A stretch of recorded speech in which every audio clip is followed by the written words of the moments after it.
If the camera hadn't been rolling, nobody would believe this happened. A billionaire, one of the most feared, most private men in the state, was standing in the doorway of his mansion at 6 a.m., completely frozen. Why? Because right there on the edge of his driveway, a teenage black girl he had never seen before was dancing her heart out. But she wasn't dancing for money. She wasn't dancing for attention. She wasn't even dancing for him. She was dancing for his paralyzed son. At first, he thought it was a prank. Then he thought it was trespassing. Then, when he stepped closer and saw what she was really doing, it shattered every belief he had about people. Because his son, who hadn't moved anything below his waist in over a year, someone doctors said would never react again, someone who had stopped smiling, was suddenly lifting his head, tracking her with his eyes, and trying desperately to move his fingers. And the billionaire didn't know it yet. But in the next 10 minutes, this girl would expose a secret that his entire staff had missed, save his son's life in a way money never could, and uncover something inside his home that would change everything. But before any of that happened, before he knew her name, her story, or the truth she carried, she whispered one sentence that made his blood run cold. "Sir, I think someone in your house did this to him." And that's when everything, absolutely everything, exploded. The sun had barely climbed over the glass towers of Emerald Heights when Xavier Cole, one of the richest men in the city, stepped onto the balcony of his penthouse expecting silence, expecting another morning of emptiness, expecting the same cold routine he had followed since the accident that changed everything. But this morning something was different because a sound drifted up from the garden's 6 floors below, soft and rhythmic and strange and almost joyful. And Xavier froze because joy had become a foreign language in his home for months now. So he leaned forward, and what he saw nearly made him drop his coffee. There on the emerald green lawn that surrounded his estate, a teenage black girl with skin glowing like sunrise and hair puffed into soft coils was dancing barefoot in a bright yellow dress. Her movements smooth and confident and full of sunshine, every step feeling like she was fighting sadness with joy. But that wasn't what shook him the most, because what shook him was who the girl was dancing for. His son Liar, his paralyzed, silent, broken 16-year-old boy who hadn't smiled in 9 months, sat in his wheelchair with his head tilted, watching the girl with an expression Xavier hadn't seen since before the crash, a flicker of wonder, and then Liar smiled. A small one, shy and fragile but real. Xavier's heart slammed against his ribs as his breath caught, because he felt something he hadn't felt in months. Fear. How was this stranger able to reach Liar when doctors and nurses and therapists had failed? So he stepped back from the balcony because something wasn't right, something didn't make sense. And as he rushed downstairs to confront the mysterious girl trespassing on his property, he had no idea this moment would change everything. And if you're watching this and you've ever experienced a miracle you weren't ready for, just wait, because the next chapter gets heavier. And if you're not subscribed, yet be careful, because stories like this can hit close to home. So subscribe now, so you don't face the next twist unprepared. The girl didn't notice Xavier approaching because she was lost in her own rhythm, spinning lightly and letting her dress swirl around her legs like waves of warm color, while the grass cushioned her feet and the morning breeze played with her curls. And Liar watched her closely with eyes wide and breathing slow, as if his entire soul was leaning toward her. But when Xavier stepped onto the lawn, the girl froze mid-movement with her eyes widening and a flicker of fear crossing her face. Xavier demanded with a voice sharper than he intended, "Who are you, and how did you get past the guards?" And the girl swallowed hard before whispering, "I'm sorry." But Xavier repeated her name like it wasn't an answer and asked why she was on his property. And before she could speak, Liar lifted a trembling hand, which made Xavier gasp, because Liar hadn't moved his arm on his own in months. Liar whispered with a voice shaky like a radio signal breaking through static, "Sorry, dances." And Xavier's heart trembled because this girl had gotten more reaction out of his son in 10 minutes than professionals had gotten in 9 months. So Sorry stepped back cautiously and explained that she didn't mean to cause trouble, that she just came here sometimes because she didn't know anyone was watching. Xavier narrowed his eyes and said he didn't believe she accidentally walked into a billionaire's private estate. So Sori lowered her gaze and admitted there was an open section in the back fence that she used when she needed a quiet place. And her voice cracked with the sound of someone hiding pain, which made Xavier want to stay angry, but something about her didn't match danger, because her clothes were worn at the edges, her shoes had holes, and her wrists carried faint marks like someone who'd been through far more than she deserved. But what bothered him most wasn't her poverty. It was the strange pull Liar had toward her. So Xavier asked slowly why she was dancing for his son, and she hesitated before looking at Liar, then looking at Xavier, and finally whispering, because he looked like he needed joy. And if you ever met someone who gave you hope when you least expected it, you already know this story is about to get deeper. Before we go further, you need to understand something about Liar Cole, the boy in the wheelchair, because he wasn't always this way. He used to be the kind of kid who ran faster than the wind, the kind who laughed so loud the whole house felt warm, the kind who made the coldest billionaire feel like life still had color. But then came the night of the accident with a truck and rain and screeching tires and crushing metal and a scream that Xavier still hears in his sleep. And Liar woke up unable to move his legs. Then his arms grew weaker. Then his voice faded into near silence, as doctors called it a neurological trauma progression, a series of injuries that kept increasing instead of healing. So Xavier poured money into therapy and specialists in private hospitals and machines that cost more than small houses. But it didn't matter, because Liar faded and stopped talking and stopped eating well and stopped looking at people and stopped caring. And the worst part was that Xavier blamed himself because he was driving that night, and the guilt ate him alive. So when Xavier saw Sori dancing and he saw Liar respond, he felt two emotions at once: hope and fear, because hope is terrifying when you've lost it once before. And Sori stood there uncertain and said, "I can leave if you want, sir." Before Xavier could answer, Liar spoke again with the words, "Please don't go." And Xavier turned sharply toward his son and asked, "Liar, are you sure?" And Liar nodded slowly, because it was the first time he had expressed a desire, any desire, in almost a year. And that changed everything, because now Xavier had a problem. Letting this girl stay meant inviting a stranger into the deepest wound of his life. But sending her away meant breaking the first spark of light his son had shown in months. And it was a choice no parent wants to make. So if you're watching this, what would you do in his shoes? Sori shuffled her feet nervously, unsure whether to stay or run, her eyes darting toward the broken fence behind the garden, which was her usual escape route. So Xavier said more gently now, "Sori, why were you really here today?" And she tightened her lips before answering, "I told you, I just needed a quiet place." But Xavier stepped closer and asked, "Quiet for what?" And her eyes glistened as she whispered, "For dancing." And when Xavier asked why she danced here instead of at her home, the question hit her like a punch, and her shoulders dropped as she said softly, "I don't have a home." And Xavier's breath caught while Liar's eyes widened. So Sori quickly wiped her cheek with the back of her hand and explained, "It's fine, I've lived outside for a long time, and you get used to it." Xavier stared at her clothes again, faded and stretched and too small. Then at her feet, which were dusty and hardened and bruised at the edges, signs of walking long distances and signs of sleeping where it wasn't safe. So he asked quietly, "Where do you sleep?"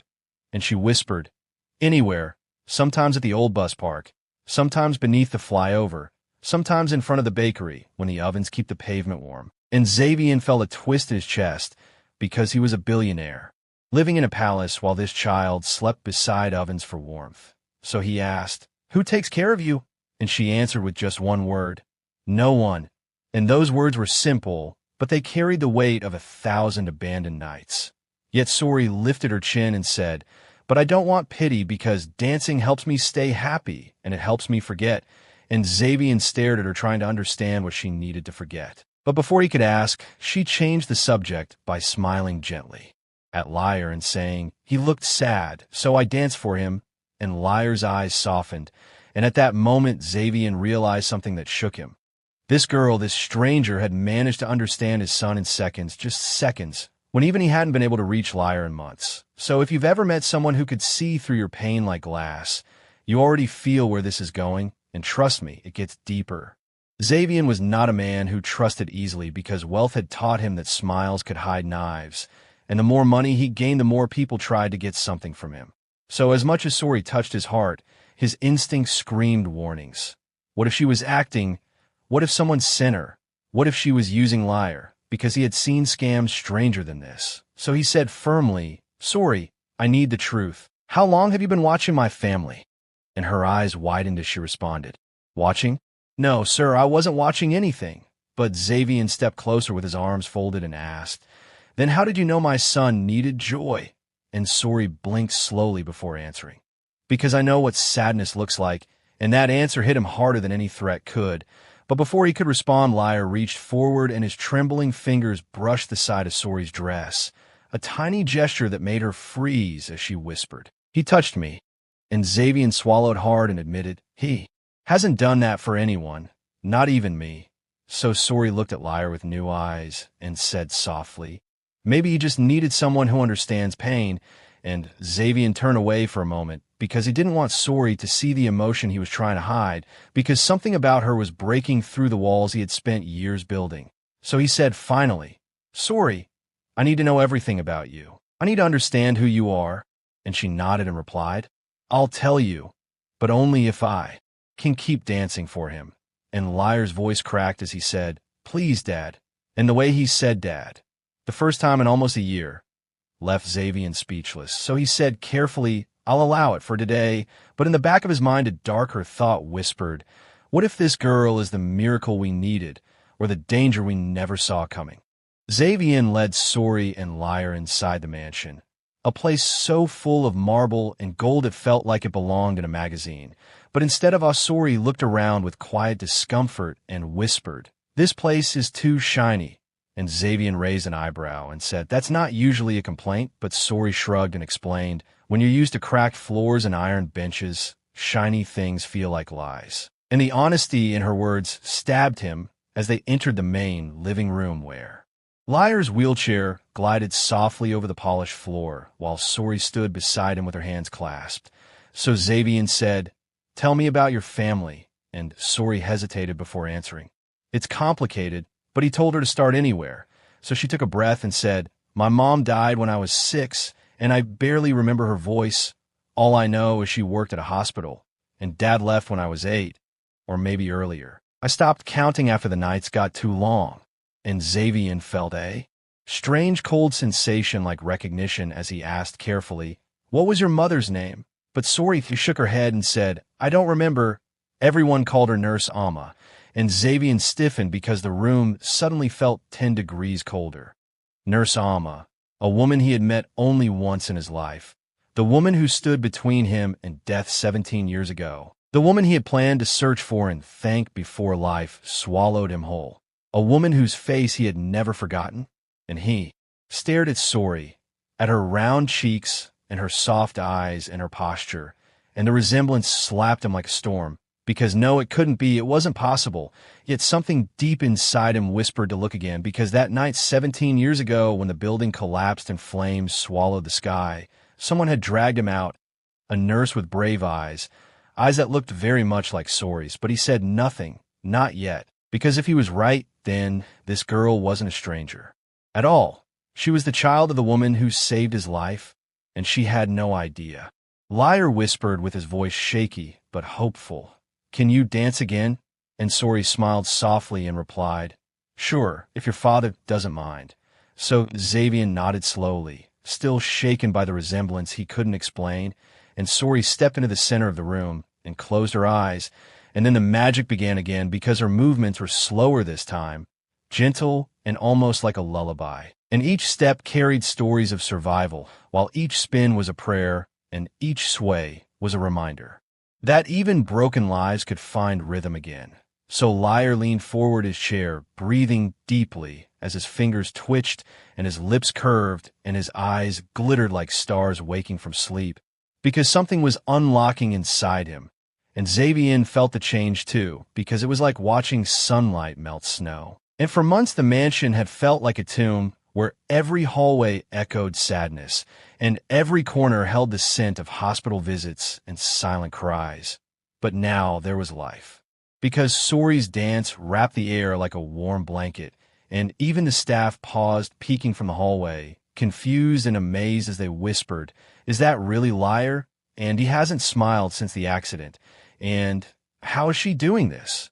Because it wasn't physical healing yet, it was soul healing, and sometimes soul healing comes first. So Xavier felt tears gather behind his eyes, but he blinked them away because he couldn't let a girl who owned nothing see a billionaire falling apart. And when Sori finished, Liar clapped weakly, which made Xavier's chest tighten as he said, "Thank you, Sori." But Sori shook her head and replied, "Don't thank me. I only gave him what the world tried to take." So Xavier asked softly, "What's that?" And she answered with one simple word, "Joy." And if joy has ever saved you when nothing else could, then you already understand the power of what just happened. Xavier called for the family doctor, Dr. Iyer, a calm woman with eyes that always saw the truth before anyone else. And she examined Liar for several minutes while Sori stood quietly in the corner watching with nervous hands clasped together.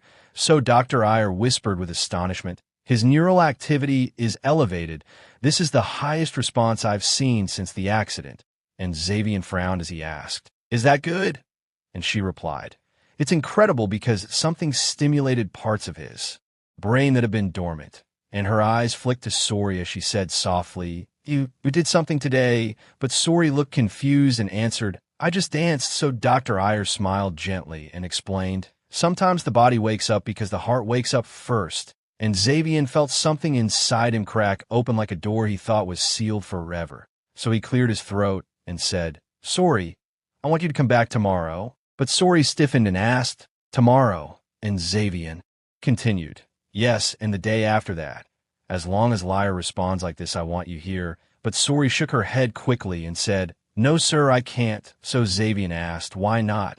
And her voice dropped to a whisper as she answered, "Because people like me don't belong in places like this." But Xavier stepped closer and said with surprising gentleness, "You belong wherever you bring light." And Sori's eyes glistened with tears she was fighting to hold back. So Dr. Iyer placed a gentle hand on the girl's shoulder and said, "Sori, Liar needs you." And Liar nodded weakly from his chair, his eyes pleading in a way that broke through every wall Sori had built to protect herself.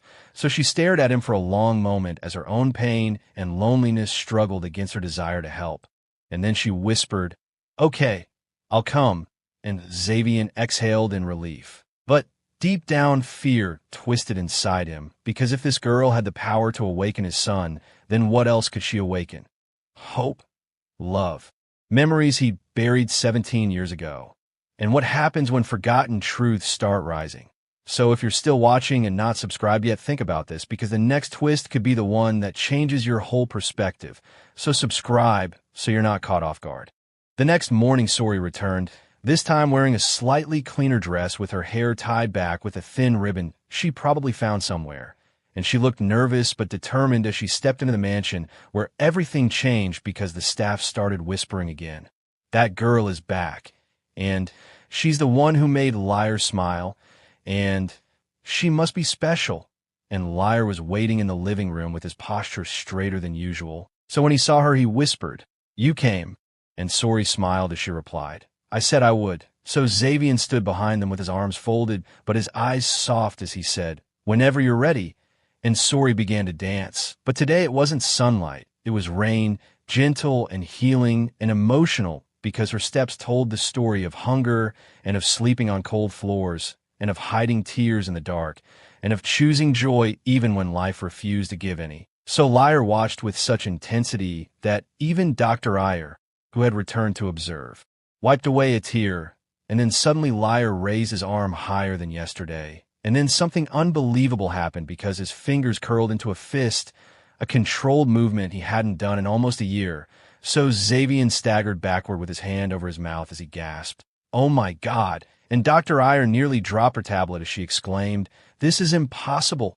But it wasn't impossible, it was Sori. And when she finished dancing, Liar let out a shaky laugh, a sound like a memory, being reborn. So Sori knelt in front of him and said softly, "You're stronger than you think." And Liar's lips trembled as he replied, "You made me feel alive." But Xavier turned away again, overwhelmed by tears he couldn't hold anymore, because it was happening. The miracle was beginning, but miracles come with shadows. and in the shadows of Xavier's memory and name whispered like wind. Nurse Alma, the woman who saved him. The woman Sori unknowingly mirrored with every movement. And he had to be sure.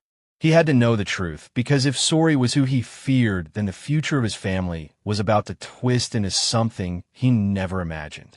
That night after Sori left, Xavier couldn't sleep because he paced the hallway of his penthouse with his fingers curled tightly around a glass of water that kept trembling, and he couldn't ignore the resemblance anymore. Couldn't ignore the name Nurse Alma. Couldn't ignore the feeling that fate had walked into his garden wearing a yellow dress. So he went to his private study and opened a locked drawer and took out a file he had kept hidden for 17 years. A file labeled Accident, Fire, Collapse, Survivor, Xavier Cole.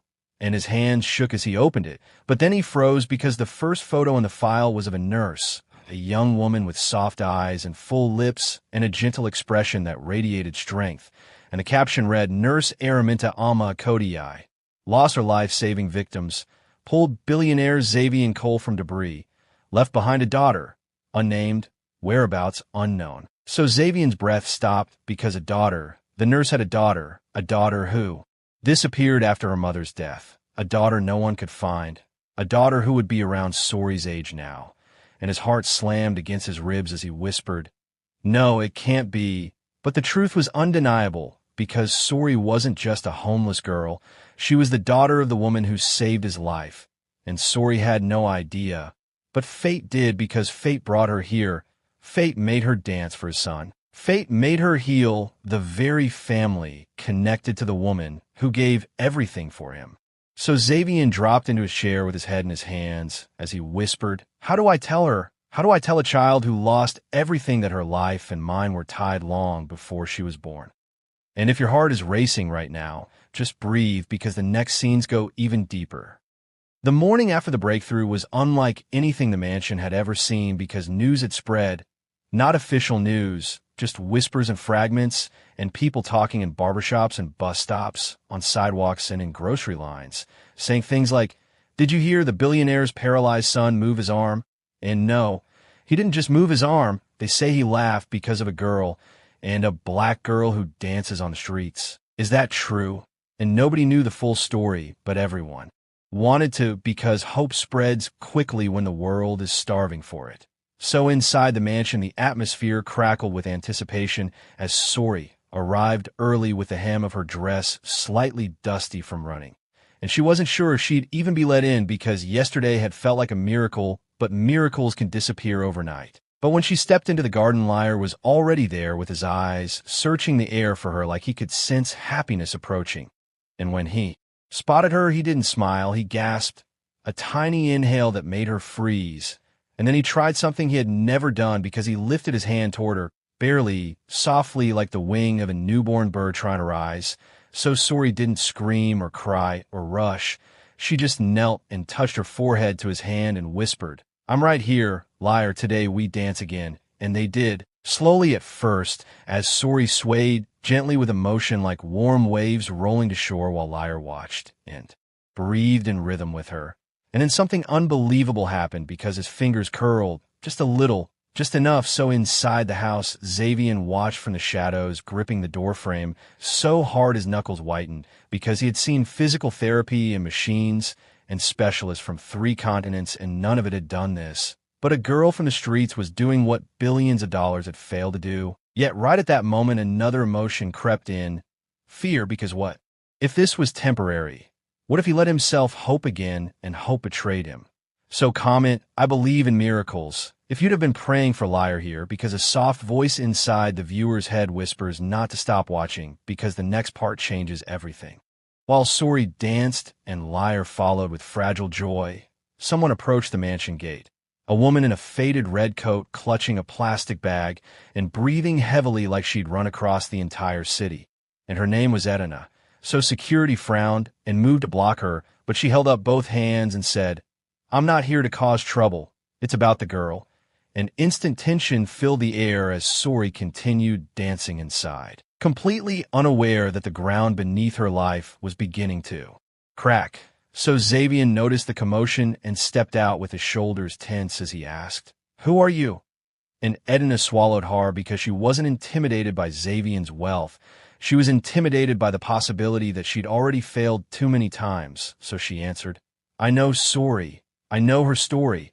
And before you let her into your son's life any deeper, you need to know the truth. And a silence fell so thick you could taste it as she handed Xavier the plastic bag.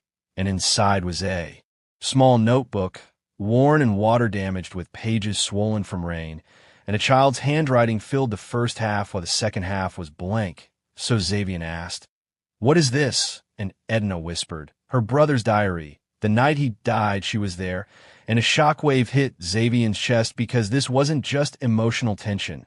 This was a threat.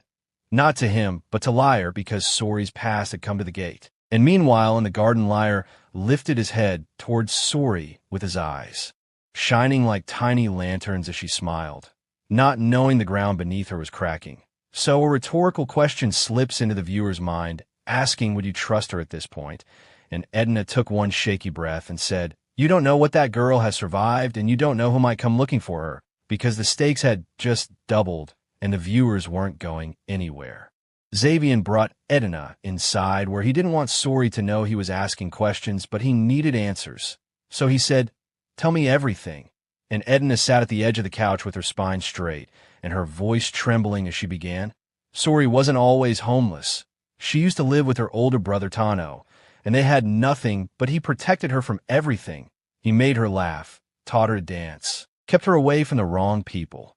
So Xavier leaned forward as curiosity. Loops opened, and Edna continued. One night they crossed paths with a man they weren't supposed to, a dangerous man who claimed Tano owed him money, and Tano didn't, but that didn't matter. And her voice cracked as she said, Tano fought to save her, and he died because of it. So Xavier's breath froze because she kept going, explaining that Sori ran for months and never stopped moving, that she dances because she can't cry anymore. And then Edna hesitated with a timed pause that increased tension before saying, And the man who killed her brother has been looking for her ever since. So Xavier felt the room tilt, not because Sori had a dark past, but because danger was no longer theoretical. It was coming, and he asked quietly, And you're saying my son is now involved? And Edna nodded as she explained, She doesn't want trouble. She wants to save people. She always has, but that man, he finds what he wants. So Xavier closed the diary slowly while outside Sori lifted Liar's arms and whispered, You're stronger than you think. And the boy smiled, but inside Xavier whispered something very different. She stays away from my son, starting today, because they know something Sori and Liar don't, that a storm is coming, and it's already at the door. Sori came inside after another gentle dance session with Liar, her cheeks glowing with pride because she expected to see Xavier smiling for once, or at least nodding at her in approval. But instead she saw him standing stiff in the hallway with his jaw clenched and his eyes colder than she had ever seen. So he said quietly, Sori, we need to talk, and her heart dropped because she didn't know why, didn't know how, but she knew something was wrong. And Liar reached out from his wheelchair tapping, his fingers toward her, his new way of calling her closer. But Xavier stepped forward, blocking the boy gently as he said, You won't be dancing with him today, and a sharp invisible knife sliced through Sori's chest. So she asked, Did something happen? But he didn't answer immediately. Instead, he handed her the small, damaged notebook, and Sori froze because her breath collapsed and her fingers trembled as she touched it, recognizing the torn blue cover instantly. Tano's diary, the only thing she kept hidden from the world. So Xavier said, Your past is dangerous. Your presence here puts my son at risk. And her throat tightened, but she refused to cry because she had survived things that would break most adults, and she wasn't going to fall apart now. So she whispered, I would never hurt him. And Xavier replied, I believe you, but danger follows you, and my son has suffered enough. So Sori looked at Liar, the only child who'd looked at her like she mattered, and his eyes filled with confusion, then fear, then desperation, as if he knew she was being taken away. And he tried to lift his arm toward her again, a tiny miracle in the middle of heartbreak. So Sori bent down to him, touching her forehead to his hand one last time as she whispered, I'll come back. But Xavier swallowed hard and stayed firm as he said, No, you won't. And she walked out, not crying, not shaking, just empty, So would you have chased her or protected your child? Tell me in the comments, because what no one knew was this. The man who killed Tano had just arrived in the same city, and he had finally caught her scent.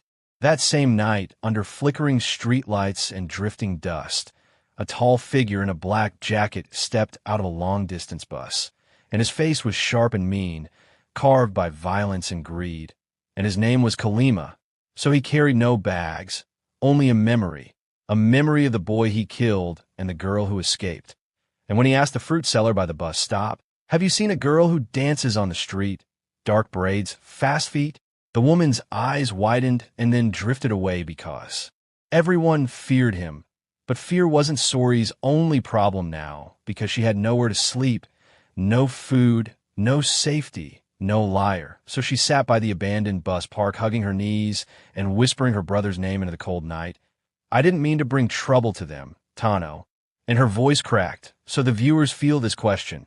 Have you ever felt like your presence hurts the people you love and the emotional hook tightens? Because meanwhile in the mansion, Liar refused to sleep, and he kept moving his fingers as if dancing without Sori, like his body remembered her even in sadness. So Xavier watched him from the doorway as guilt ate him alive because he had done the logical thing, but heartbreak doesn't listen to logic. And then his phone rang with an unknown number. So he picked up and a low voice spoke. "I heard you keep a girl here, a dancer. She stole something of mine." And Xavier stiffened as Kalima's voice dripped with quiet danger. So Xavier replied cautiously, "She's not here." But Kalima said, "Let me tell you something, sir. Girls like her don't just disappear. And if she's anywhere near you, you need to give her up before everyone in that house suffers." And the line went dead. So Xavier felt a chill crawl up his spine because he suddenly realized that banning Sori didn't protect his son. It exposed her, and danger was no longer coming. It had arrived. Liar didn't understand adult fear or gangs or violence because he understood one thing. Sori was gone. So for the first time since his accident, the boy refused to move, refused to eat, refused to look at anyone, and his tiny hands stayed locked in fists of grief. And every time someone touched him, he whispered, "Sori, Sori," and his voice was so soft it felt like it might break apart. So Xavier tried everything, saying, "Son, she's okay," and "Son, look at me," and "Liar, please," but nothing worked, and every doctor said the same thing. Emotional trauma can shut down progress, which was the same progress Sori had sparked, the same miracle she had given them. Now gone, because late that night Liar tried something that made Xavier's heart shatter. He tried to dance, and his arms jerked clumsy and painful as he attempted to copy Sori's movements. And he pushed so hard, so desperately, that his wheelchair almost tipped. So Xavier rushed forward, catching him just in time as he shouted, "Liar, stop, please." But Liar kept crying, hitting his tiny hands against his chest as if begging his body to bring her back. So Xavier held him close, shaking, because he realized something he didn't want to admit. His son did not need another machine or another therapist or another billionaire solution. He needed the girl he had pushed away. And meanwhile, across the city, Sori curled under an abandoned kiosk, trembling from cold and fear as Kalima walked the streets asking for her. So two broken children existed, one ready to heal, and one trying just to survive. And if you've ever pushed away someone who needed you or been pushed away when you needed someone most, you already understand the unbearable weight of this moment. By dawn, Xavier had made a decision because he walked in a Liar's room, saw the boy asleep from sheer exhaustion, and whispered, "I'm bringing her back." And he didn't care about danger or logic or the past. He cared about the girl who brought his son back to life. So he took 2 bodyguards and drove through the city, stopping at every market, station, abandoned building, alleyway, and bus park, asking, "Have you seen a girl who dances barefoot? Thin braids, bright smile?" And most shook their heads, but one old tailor said, "She sleeps near the old bus terminal when she's scared." And that was enough. So they found her near sunrise, shivering under the torn roof of an abandoned stall, hugging her knees with her brother's diary clutched to her chest. And Xavier said softly, "Sorry," but she didn't look up. So he whispered, "Please, my son needs you." And she raised her head slowly with her eyes swollen, tired, but still gentle, as she said, "I shouldn't come back. Danger follows me." But Xavier replied, That danger is already here, and I will protect you, both of you. And she hesitated, torn between fear and love, as she asked, Liar, did he ask for me? And Xavier whispered, He hasn't said anything else. And that broke her. So Sori stood on shaky legs and said, Take me to him. But as they walked back to the car, a shadow stepped out behind them. And Kalima said, You should have stayed hidden, little dancer. And everything exploded at once because one bodyguard grabbed Sori while the other pushed Xavier behind the car, and Kalima pulled a knife as the guards drew their batons, and shouting filled the air while Sori stood frozen staring at the man who ended her family. So Kalima smirked and said, Thought you could run forever, girl. But Xavier stepped forward despite his guards pushing him back and said, If you touch her. But Kalima snapped, What? You'll bury me with your money. And tension snapped like lightning. Kalima moved fast, faster than Xavier expected. But his bodyguards moved faster because one grabbed Sori and pulled her back while the other pushed Xavier behind the car. And Kalima pulled a knife as the guards drew their batons. So shouting filled the air, and Sori stood frozen staring at the man who killed her brother. And Kalima smirked as he said, Thought you could run forever, girl. So Xavier stepped forward despite his guards pushing him back and shouted, If you touch her. But Kalima snapped, What? You'll bury me with your money. And tension exploded because Sori did something nobody expected. She stepped between them and whispered, No more running.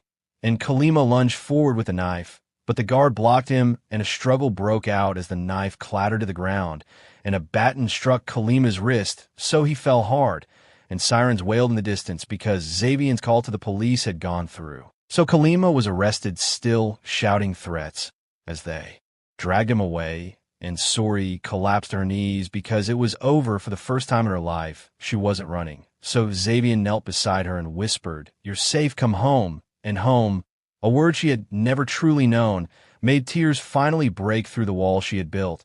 And if you've ever been running from something so long that you forgot what safety felt like, you understand why she couldn't stop crying. Because this wasn't just about surviving anymore, it was about being allowed to live. So subscribe before the next chapter, because what happens when Sori walks back into that mansion will leave you speechless.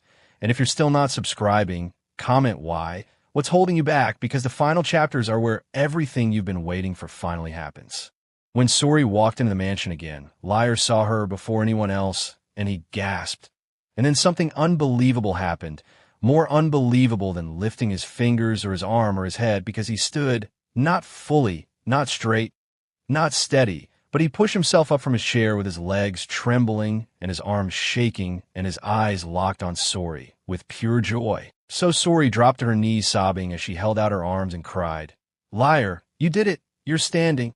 And he took one tiny step, then another, then fell into her arms laughing, a sound that filled the whole house.